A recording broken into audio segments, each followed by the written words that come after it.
Welcome to another episode of Blunt Truth. Welcome to another episode of Blunt Truth. This is Season 2, Episode 1. It's been quite a while since I made the last episode, and I apologize for that, but I will also thank you for your patience. Understand, I had a lot of life things going on, a whole bunch of them, and because of that, I needed to focus on healing myself before I can go back to healing all of y'all and all of us. So, that being said, still taking care of things, but moving forward. Enough to the point that I can give you this next episode, especially because we have a very special situation. We have a non-violent, community contributing member of our society who's currently facing up to 20 years, or was, for distributing a plant that our government is already distributing and making money on. Right? But we're not going to focus on the problem. We're going to tell you about it. But what we do have is a proposed solution. That's what we do out here. And that is blunt truth. See what we got. I have a court case. Huh. That they were threatening me with up to 20 years, but I took a plea of 46 months to get out of the mandatory minimums. And this is for distributing marijuana. Wow. And now I regret that because I was hoping the judge would have compassion because I've been on crutches, I'm disabled, and I have special needs, and I'm a nonviolent, community active person. Yeah. She gave me the 46 months. Now I'm withdrawing my plea, and I'm going to go back to my constitutional right to a jury trial. Because I feel like if we could actually have a jury of my peers, they would not convict me to a prison term. Yeah, because I mean, you've got or things. A non-victim related crime. There is no identifiable victim. Right, we're still looking for one, right? Where is the victim? So does that mean there's an unidentifiable victim? Right. The victim's unidentifiable. An unidentified victim somewhere out there someday might get hurt. Really? Well, in that case, we need to go wrangle all the peanut farmers because peanuts kill 100 people every year. Dun, dun, dun. Really? Yeah. Is that true? Yeah. Yeah, peanuts kill 100 people every year due to allergies mostly. Uh-huh. I wonder if that would be organic, include organic peanuts. But, I don't know. That's an interesting question.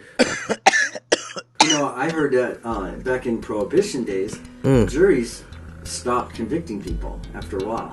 The juries refused, and so they had to give up prosecuting because the juries wouldn't convict. Awesome. And I think that's the same thing should happen. Right. Now, and I am embarrassed because I took a plea because I got scared or whatever. I wasn't educated enough and was under the time frame of this plea bargains. Like now or never type of feeling. Right? And whatever. That's the blunt truth there. So I asked him if he had a solution. Heck of a problem. See what he says. Whenever any form of government becomes destructive to our rights, it is the right of the people to alter government and institute new servants. So true. It is true. I mean, I know one of the things I learned is that the purpose of the Constitution is to limit the politicians, not the people. And somehow Americans got duped. It's like all these restrictions. The politicians reversed it.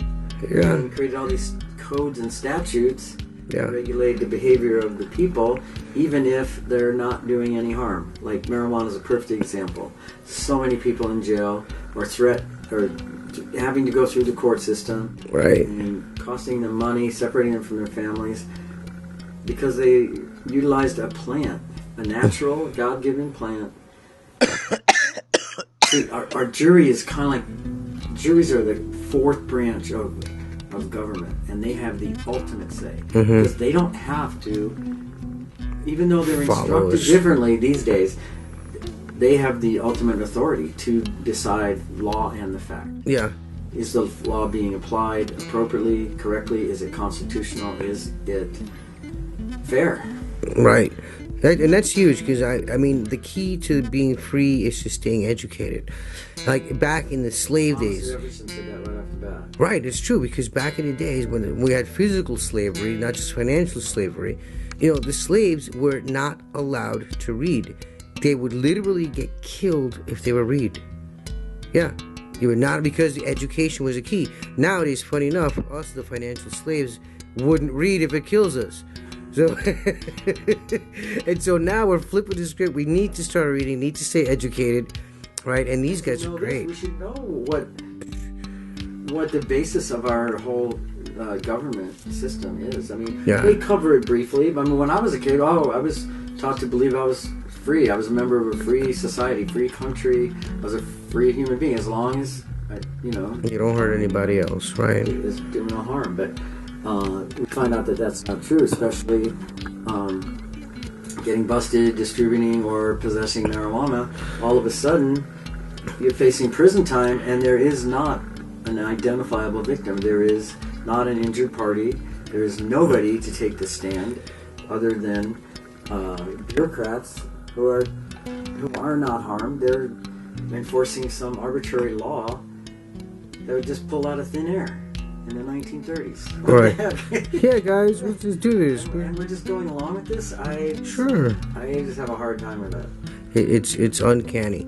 And funny enough, because you see there's 14 patents on cannabis and cannabis consumptions going all the way back to December 8th, 1942. Yeah, those PDFs are available. Those. And the patents, the federal government recognizes medicinal qualities of THC, marijuana. Yeah. And then, but legally they don't recognize it. Right.